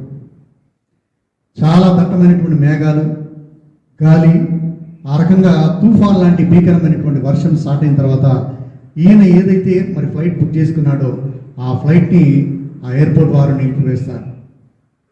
1-2 గంటలు అట్లా చూసిన తర్వాత కూడా వాతావరణ పరిస్థితుల్లో మార్పు లేదు. కానీ డాక్టర్ గారు తప్పనిసరిగా పక్క రాష్ట్రానికి ఆ మీటింగ్కి వెళ్ళవలసినటువంటి అవసరం ఉంది. కాబట్టి ఆయన డ్రైవర్ని పిలిచి అంటాడు కదా, మనము ఫ్లైట్ ద్వారా కాకపోయినా కారు ద్వారా అయినా సరే పక్క రాష్ట్రానికి ప్రయాణం చేద్దామనేటువంటి ఆలోచనతో కారు తీయమంటాడు. డ్రైవర్ చాలా భయపడిపోతారు. సార్, వాతావరణం చాలా ఘోరంగా ఉందంటే పర్వాలేదు, మెల్లమెల్లిగా అయినా సరే పక్క రాష్ట్రానికి మీటింగ్ నేను వెళ్ళడం చాలా అవసరం అనేటువంటి మాటతో మరి వారు కారులో బయలుదేరుతారు పక్క రాష్ట్రానికి. వారి కారు ఎంత స్పీడ్గా వెళ్ళినా కూడా ఎదురు గాలి వారికి వస్తూ ఉంటుంది. విస్తారమైన వర్షము, విపరీతమైన వర్షము, గాలి వస్తూ ఉంటే సగం దారి దాకా వెళ్తారు, కొన్ని కిలోమీటర్స్ వెళ్తారు. వెళ్ళిన తర్వాత ఇక వారికి మార్గము కనబడనంతగా వర్షం పడతా ఉంటుంది. అప్పుడు డ్రైవర్ అంటాడు, సార్, ఇటువంటి పరిస్థితుల్లో కనుక కార్ డ్రైవింగ్ చేసే రోడ్డు తెలియక మనం ఒకవేళ ప్రమాదానికి గురయ్యే పరిస్థితి ఉంది కాబట్టి కారుని రోడ్డు పక్కన ఎక్కడన్నా మనం ఆపేస్తాం, కొంత సమయం వెయిట్ చేద్దాం అని ఆ డ్రైవర్ చెప్పిన తర్వాత సరే అలాగే చేద్దామని ఆ కారుని పక్కన ఉన్నటువంటి సర్వీస్ రోడ్లోకి తీసుకుని అలాగ కొద్దిగా ముందుకెళ్తే అక్కడ ఒక చిన్న ఇల్లు కనిపిస్తుంది వారికి. డ్రైవర్ అంటాడు కదా, సార్ ఎలాగో అక్కడ ఇల్లు కనిపిస్తూ ఉంది కాబట్టి ఈ కారులో చాలాసేపు కూర్చోలేము, ఆ ఇంట్లోకి వెళ్ళి కాసేపు వారిని అడిగి రిక్వెస్ట్ చేసి మనం వెయిట్ చేసి వర్షం అంతా తగ్గిన తర్వాత తిరిగి వెళ్దామని అన్న తర్వాత ఆ ఇంటి దగ్గర దాకా కారు తీసుకెళ్ళి అక్కడి నుంచి వారు ఆ ఇంట్లోకి వెళ్ళి డోర్ నాక్ చేసి ఒక మరి చాలా పేద పరిస్థితిలో ఉన్నటువంటి ఒక స్త్రీ బయటకు వస్తుంది. ఆమె రిక్వెస్ట్ చేస్తారమ్మా, మేము పక్క రాష్ట్రానికి వెళ్తా ఉన్నాము, వర్షం పడతా ఉంది, కొంత సమయం వర్షం తగ్గేదాకా మీ ఇంట్లో మేము ఉండొచ్చు సార్ అని ఆమెను రిక్వెస్ట్ చేస్తే వారిని ఆమె సాధారణంగా ఆహ్వానించి ఒక టవల్ ఇచ్చి వారిని తుడుచుకోమని చెప్పి వారికి మరి టీ పెట్టి మంచి మర్యాదలు చేసి ఆమె వారితో మరి అక్కడ కూర్చున్నట్టుగా చూస్తాం. అయితే కొంతసేపటి తర్వాత ఆ స్త్రీ అంటది కదా, నేను మీకు భోజనానికి ఏదైనా సిద్ధపరుస్తాను, తినడానికి సిద్ధపరుస్తాను అని చెప్పి ఆ స్త్రీ లోపలికి వెళ్తాం. వెళ్ళిన తర్వాత వీళ్ళిద్దరు కూడా కాసేపు వెయిట్ చేస్తూ ఉంటారు. వర్షం మాత్రం తగ్గినటువంటి పరిస్థితి. ఆ స్త్రీ లోపలికి వెళ్ళి అట్లాగే అట్లాగే లోపలికి వెళ్ళి ఉన్న తర్వాత వీరు చూసి హాఫ్ అన్ అవర్ అవుతా ఉంది, ఇంకా రావట్లేదు అనేటువంటి ఆలోచనతో కొద్ది దూరం ఆ కిచెన్ దగ్గరికి వెళ్ళిన తర్వాత కిచెన్లో మాత్రం మనిషి కనబడలేదు, కానీ పక్క రూమ్లో ఏదో మాటలు వినబడతా ఉన్నాయి. ఆ పక్క రూమ్కి ఉన్నటువంటి కర్టన్ని వీళ్ళు తొలగించి చూస్తే అందులో ఒక 10 సంవత్సరాల బాలుడు మంచం మీద పడుకొని ఉన్నాడు. ఈ స్త్రీ ఆ బాలుడి పక్కన కూర్చొని ప్రార్థన చేస్తా ఉంది. ఆమె ఏమని ప్రార్థన చేస్తా ఉందంటే, ప్రభువా, మరి పక్క రాష్ట్రంలో ఒక గొప్ప డాక్టర్ గారు మార్క్ గారు ఉన్నారంట. ఆయన దగ్గరికి వెళ్ళడానికి నా కుమారుడేమో క్యాన్సర్తో బాధపడతా ఉన్నాడు. శస్త్రచికిత్స చేయించడానికి నా దగ్గర డబ్బులు లేవు. ఆయన దగ్గరికి నా కుమారుడిని చూపించడానికి కూడా నా దగ్గర డబ్బులు లేవు. ఎలాగైనా ప్రభువా, మేము ఆ స్థలం వెళ్ళి నా కుమారుడు బాగుపడులాగిన సహాయం చేయని ఆ స్త్రీ ప్రార్థిస్తూ ఉంటే డాక్టర్ గారు ఆ సన్నివేశాన్ని చూసి ఆయన కళ్ళలో నీళ్లు తిరుగుతాయి. కొంతసేపు తర్వాత ఆ స్త్రీ బయటకు వచ్చిన తర్వాత ఆయన అంటాడు కదా, అమ్మా, నీ విశ్వాసము, నీ ప్రార్థన చాలా గొప్పది. ఎందుకంటే ఆ డాక్టర్ ఎవరైతే నువ్వు డాక్టర్ మార్క్ అని ప్రార్థన చేస్తా ఉన్నావో ఆ డాక్టర్ మార్కుని నేనే. నీ ప్రార్థనను బట్టి దేవుడు నా ప్రయాణాన్ని మొత్తం మార్చేశాడు, నా డెస్టినేషన్ని మార్చాడు, వాతావరణ పరిస్థితులను మార్చాడు. ఎక్కడికో వెళ్ళవలసినటువంటి నన్ను తీసుకొని సరాసరి నీ ఇంటికి తీసుకుని వచ్చాడు. కాబట్టి నీ కుమారుడికి నేను ఉచితంగా నా హాస్పిటల్లో వైద్యం చేస్తానని మరి ఆ యొక్క డాక్టర్ గారు ఆ పిల్లవాడిని ఆ యొక్క వాతావరణం సద్దుమణిగిన తర్వాత హాస్పిటల్లో జాయిన్ చేసి మంచి వైద్యాన్ని ఇచ్చినట్టుగా చూస్తాం పిల్లరా. కాబట్టి దేవుడు పిల్లరా ప్రతి సందర్భాన్ని చూసేటువంటి దేవుడు, మన ప్రార్థనలు ఆలకించే దేవుడు, మనకున్నటువంటి ఇప్పుడు పరిస్థితులన్నింటినీ గమనించేటువంటి దేవుడు, గొప్ప దేవుడు. మనకు అనిపించవచ్చు మరి అయ్యో ఎన్నో కేసులు జరిగిపోతా ఉన్నాయి, ఎన్నో మరణాలు జరిగిపోతా ఉన్నాయి, ఎంతో విపత్తు వస్తూ ఉంది. ఒక్కొక్కసారి మనకి అనిపించవచ్చు మరి మానవ తప్పిదమా, దేవుని యొక్క మరి రాకడకు గుర్త, మనం చేసిన దానికి పాపానికి ఏదైనా పనిష్మెంట్, ఏది ఏమైనప్పటికీ పిల్లలు గమనించండి. మరి దానికి గిలాదులో ఉన్నటువంటి వచ్చేటువంటి గుగ్గిలను కానీ ఆ వైద్యుడు కానీ నజరేయునటువంటి యేసు ప్రభుల వారు ఒక్కరే. ఆయన వైపు చూస్తే భౌతిక స్వస్థత మనకు కలుగుద్ది, ఆయనను ఆశ్రయిస్తే మానసిక స్వస్థత, అదేవిధంగా పాప రోగానికి సంబంధించినటువంటి స్వస్థత ప్రతి మానవాళికి కలుగుద్ది అనేటువంటి విషయాన్ని గుర్తెరిగి ఆయన వైపు చూస్తూ మరి ముందుకు సాగాలి. ప్రతి ఒక్కరికి మనం చేస్తూ కొద్ది మాటలు దేవుడు మన వెనుకల్లో దీవించి ఆశీర్వదించును గాక. ఆమేన్. దయచేసి ప్రత్యేక ప్రకటనలు గమనించండి. ఈ వారంలో బర్త్డేస్ ఉన్నటువంటి వారు Bharani Pal 29 June, miss Srilakshmi 1 July. దేవుడు వీరిని దీవించి ఆశ్రయించి అనేక దయా కిరీటంలో అనుగ్రహించి దీర్ఘాయుష్మంతులను చేయను గాక. అదేవిధంగా wedding anniversaries Vinay and Salomi 29 June, Ram Prasad Shiromani 30th June. వీరిని దీవించి దేవుడు దీవించి ఆశ్రయించి అనేక వివాహ వార్షికోత్సవములను అనుగ్రహించి కుటుంబములను వర్ధిల్ల చేయనట్లు మనం అందరం ప్రార్థన చేస్తాం. జనరల్ ప్రకటనలు కొన్ని మరి మనందరికీ తెలిసిన విధంగా మన ప్రాంతంలో కొన్ని కరోనా వైరస్ పాజిటివ్ కేసెస్ ఉండిన కారణంగా అందరూ వచ్చి మరి గుంపుగా కూడుట ప్రభుత్వపు ఆదేశములకు విరుద్ధంగా ఉన్నది. కాబట్టి మనము 2 వారాల క్రితం ప్రారంభించినటువంటి చర్చిలోనే అందరూ కూడుకునే ఫెసిలిటీని నిలిపి లైవ్ ప్రోగ్రాం పెడుతున్నాము. ఈ లైవ్ ప్రోగ్రాం గురించి ప్రతి ఒక్కరు ప్రార్థించండి. ముఖ్యంగా సమయం తీసుకుని వారు కష్టపడుతున్నటువంటి యవనస్తులని జ్ఞాపకం చేసుకోండి. ఆ తర్వాత మరి ఎవరికైనా ఎప్పుడైనా దేవుని సన్నిధికి వెళ్ళి ప్రార్థన చేసుకోవాలి అని అనిపించినప్పుడు ముందుగా నాకు ఒక ఫోన్ చేయండి. క్రింద హాల్ సిద్ధపరిచి ద్వారం తెరిచి ఉంచుతాను. మీరు ఏ సమయంలోనైనా సరే వచ్చి ప్రార్థించుకోవచ్చు. దయచేసి తలవంచండి. ముగింపు ప్రార్థన ఆశీర్వాదములతో మనం సెలవు తీసుకుందాం. మహోన్నతుడైన మా పరమ తండ్రి, నీ పరిశుద్ధ నామములు వందనములు వందనములు, స్తుతులు స్తోత్రములు. మహాగణుడును మహోన్నతుడును మహోన్నత పరిశుద్ధ స్థలములలో నివసించు మా ప్రియ పరలోకపు తండ్రి, నీ పరిశుద్ధ నామములు వందనములు స్తోత్రం. నీ ప్రియ కుమారుడైనటువంటి యేసుక్రీస్తు అతి పరిశుద్ధ నామమున మీ పాద సన్నిధికి వచ్చి మరి యొక్క ప్రభు దినమును మాకు అనుగ్రహించి ఈ దినమున నీ యొక్క పాద సన్నిధిలో ఈ విధంగా చేరి నిన్ను ఆత్మతో సత్యముతో ఆరాధించుటకి కృపను బట్టి నీకు వందనాలు స్తోత్రం. ప్రేమ కలిగిన ఆయన, పరిస్థితులన్నీ బహిరంగంగా ఉన్నాయి. నీ సెలవు లేకుండా ఏది జరగదు. కావున మరి ప్రభా, నీ యొక్క కృప కొరకు, మీరిచ్చు స్వస్థత కొరకు, మీరిచ్చు స్వాతంత్ర్యం కొరకు మేమందరము విజ్ఞాపన ప్రార్థనలు చేస్తూ కనిపెట్టుకుని ఉన్నాం. నేను మొన్నటి వరకు దిగ్బంధం జరిగింది, టోటల్ లాకౌట్. ఇంకా కొన్ని రాష్ట్రాల్లో, దేశాల్లో ఈ విధమైనటువంటి దిగ్బంధం కొనసాగుతూ ఉంటుండగా మీరు మాకు ఇచ్చిన స్వేచ్ఛను బట్టి నీకు వందనాలు. స్వేచ్ఛను దుర్వినియోగం చేసుకోకుండా నియమములను పాటించుటకు మాకు నేర్పించండి, కృప చూపించండి. ప్రేమ కలిగిన ఆయన, సంఘ కుటుంబమును మీ హస్తములకు అప్పగించి ప్రార్థిస్తున్నాం. ఏ తెగులు నీ గుడారము సమీపించదు అని మీరిచ్చిన వాక్య వాగ్దానము జ్ఞాపకం చేసుకుంటూ నీకు స్తుతులు చెల్లిస్తూ, స్తోత్రము చెల్లిస్తూ దీవించండి, ఆశీర్వదించండి. ప్రతి ఒక్కరిని దీవించండి. ఈనాడు మేము వినినటువంటి వాక్యమును బట్టి నీకు వాక్య పరిచర్య చేసిన సహోదరుడు, ఆయన కుటుంబాన్ని, ఆయన యొక్క సమస్త కార్యములను దీవించి ఆశీర్వదించండి. ప్రేమగల ప్రభువా, ఈ సమయం మీరు మాకు బహుమానంగా ఇచ్చి ఉంటున్నారు మా జీవితాల్లో. కాబట్టి గృహంలోనే ఉంటూ ఎక్కువ సమయము ఈ వాక్యం ధ్యానించుటకు, ప్రార్థించుటకు, విజ్ఞాపన చేయుటకు, మీరిచ్చిన వాగ్దానములను మేము పొంది సాక్షి బిడ్డలుగా మమ్మల్ని సిద్ధించి కృప చూపించి.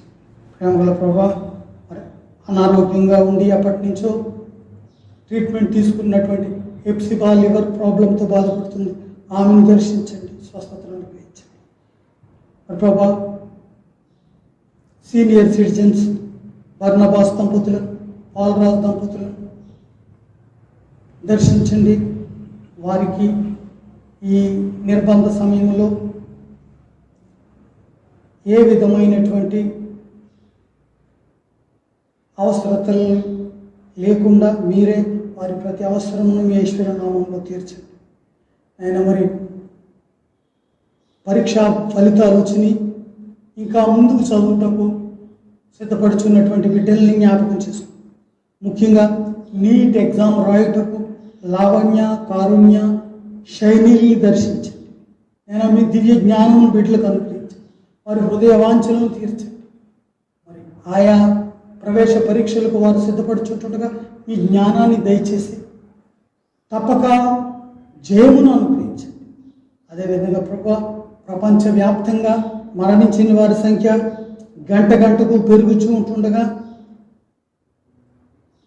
మరణమును జయించి తిరిగి లేచిన పునరుద్ధానుడైనటువంటి యేసుక్రీస్తు పరిశుద్ధ నామమున అట్లాంటి వారిని అందరినీ జ్ఞాపకం చేసుకున్నాం, వారి కుటుంబాలను జ్ఞాపకం చేసుకున్నాము. మరి ఈ సమయంలో ప్రభువా, మా రాష్ట్రంలో చాలా ఎక్కువ పాజిటివ్గా కేసెస్ నమోదవుతూ ఉంటున్నాయి. మీ హస్తం చాపండి. మరి ఒక మారు మేము జ్ఞాపకం చేసుకుంటున్నాం. దినవృత్తాంతముల గ్రంథము నుండి నా పేరు పెట్టబడిన నా జనులు తమ చెడు మార్గములను విడిచి నన్ను వెంబడించిన ఎడల నేను వారికి స్వస్థతను కలుగు చేస్తాను, వారి దేశమును స్వస్థపరుస్తాను. వారైతే మరి వారి యొక్క చెడు మార్గములను, పాప మార్గములను విడిచిపెట్టి నా వద్దకు వచ్చి ప్రార్థించాలి. సహాయకుని దయచేయండి, కృప చూపించండి. ప్రేమగలనైనా యవనస్తులను దీవించి ఆశ్రయించండి. పసిపిల్లలు, తల్లుల్ని కాపాడండి. ముఖ్యంగా 3 వ్యక్తులు గర్భవతులై ఉంటున్నారు. సుజాత జాన్కి 2వ మారుకు మీరు ఇచ్చిన గర్భఫలమును బట్టి నీకు వందనాలు. అదేవిధంగా లావణ్య 2వ మారు ఇచ్చిన గర్భఫలాన్ని బట్టి నీకు వందనాలు. పావని దర్శించండి, దీవించండి, ఆశీర్వదించండి. ఈ 3 ప్రభావ మీ హస్తం ద్వారా ఉంచి ప్రార్థిస్తుంటున్నాం. వారి వారి గర్భంలో ఎదుగుచున్నటువంటి శిశువులకును, తల్లులకును మంచి ఆరోగ్యాన్ని దయచేయండి. తగిన సమయమందు సుఖమైన ప్రసవాన్ని అనుగ్రహించండి. ప్రేమగల ప్రభువా, మరి ఈ సమయంలో ఉద్యోగములు లేక ఉద్యోగ ప్రయత్నాలు చేయుచున్నటువంటి వారిని జ్ఞాపకం చేసుకుంటున్నాం. ప్రార్థిస్తున్నాం. అట్లాంటి వారికి ఉద్యోగాలను అనుగ్రహించండి. మరి మా యొక్క సంఘంలో వినయ్ జ్ఞాపకం చేసుకున్నాము. ట్రైనింగ్ అవుతున్నాడు, అయిన వెంటనే ఉద్యోగం దొరికినట్లు సహాయం దయచేయండి ప్రభా. ఇంకా ఎవరైనా ఉద్యోగములు పోగొట్టుకుని తిరిగి ప్రయత్నించున్న వారికి ఉద్యోగాలను అనుగ్రహించండి. ఆస్ట్రేలియాలో ఉన్న మా ప్రియ సహోదరుడు టైటస్ని దర్శించి ఆయనకు కూడా ఉద్యోగము ఇప్పటికే దొరికి ఉన్నదని నమ్మి నీకు స్తుతి చెల్లిస్తున్నాను. దర్శించండి. నేను దేశవ్యాప్తంగా మా కొరకు ప్రార్థించున్నటువంటి వారు ఉన్నారు, ఇతర రాష్ట్రంలో ఉన్నారు, ఇతర దేశంలో ఉన్నారు. మరి ఈ సమయంలో మిలాల్ heart foundation chairman and managing director Lee గారిని మీ చేతులకు అప్పగిస్తున్నాము. ఆయన మరి లివర్ శస్త్రచికిత్స కొరకు సిద్ధపడుచు ఉంటుండగా మీ కృపలో జ్ఞాపకం చేసుకోండి. ఆయనను ముట్టండి, స్వస్థపరచండి. ప్రభా, ప్రియులు లిమ్ గారు దంపతులు, కిమ్ దంపతులను దీవించి ఆశీర్వదించండి, చూపించండి. ప్రేమగల ప్రభా, ప్రతి ఒక్కరిని పేరు పేరు వరుసన దీవించి ఆశీర్వదించి గృహములను దర్శించి మా ప్రతి అవసరమును మీ ఐశ్వర్య నామంలో తీర్చున్నందుకు నీకు వందనాలు, స్తోత్రం. ఆయన వచ్చిన బిడ్డలను పేరు పేరు వరుసన దీవించి ఆశీర్వదించి ఆయన మరి ఈ దిగ్బంధములు, ఐసోలేషన్స్ పోవాలి అని అంటే ఈ మహమ్మారికి అనేక సైంటిస్టులు, పరిశోధకులు ప్రయత్నం చేసి మందును కనిపెట్టి ఉంటున్నారు. అది దాన్ని పరీక్షిస్తూ ఉంటున్నారు. నీ కృపలో, నీ చిత్తంలో త్వరలో ప్రభువా మందులను అనుగ్రహించండి, టీకాలను అనుగ్రహించండి, కృప చూపించండి, దీవించండి, ఆశీర్వదించండి. ప్రేమగల ప్రభా, నీకే వందనాలు, స్తోత్రాలు. దయామయుడా, నీకు వందనాలు. ఆయన ప్రతి మరి మరణించిన వారి సంఖ్య పెరుగుతూ ఉంటుంది. ఆయా గృహాలను మీరు దర్శించి ఓదార్చి వారికి నిరీక్షణను అనుగ్రహించండి. అయినా మరి పాజిటివ్ అయినటువంటి వారికి తగిన జాగ్రత్తలు, వైద్య పరీక్షలు చేయనట్లు వైద్యులు చాలామంది మరణించి ఉంటున్నారు. వైద్యులను దర్శించండి, పోలీస్ సిబ్బందిని దర్శించండి, పారిశుభ్ర కార్యక్రమ సిబ్బందిని దర్శించండి. ఈ విధంగా ప్రభువా ప్రత్యక్షంగా పరోక్షంగా మరి ఇట్లాంటి వారిని సహాయం చేస్తున్నటువంటి హస్తములను, వ్యక్తులను దీవించి ఆశీర్వదించండి. ప్రేమగల ప్రభా, మేము నీ సన్నిధిని విడిచి వెళ్ళుచుండగా నీ సన్నిధి యొక్క శక్తి, శాంతి, స్వస్థత, సమాధానములు మాకు అనుగ్రహించి మరి ఒక మారు మేము ఈ విధంగా కలుసుకుని సంతోషించి సాహసించే పర్యంతము నీ కృపాహస్తములకు మమ్మల్ని అందరినీ అప్పగించుకుంటూ మా ప్రభువును ప్రియరక్షకుడైన యేసుక్రీస్తు అతి పరిశుద్ధ నామమున అతి మిక్కిలి వినయముతో ప్రార్థించి వేడుకొంచున్నాం తండ్రి, ఆమేన్.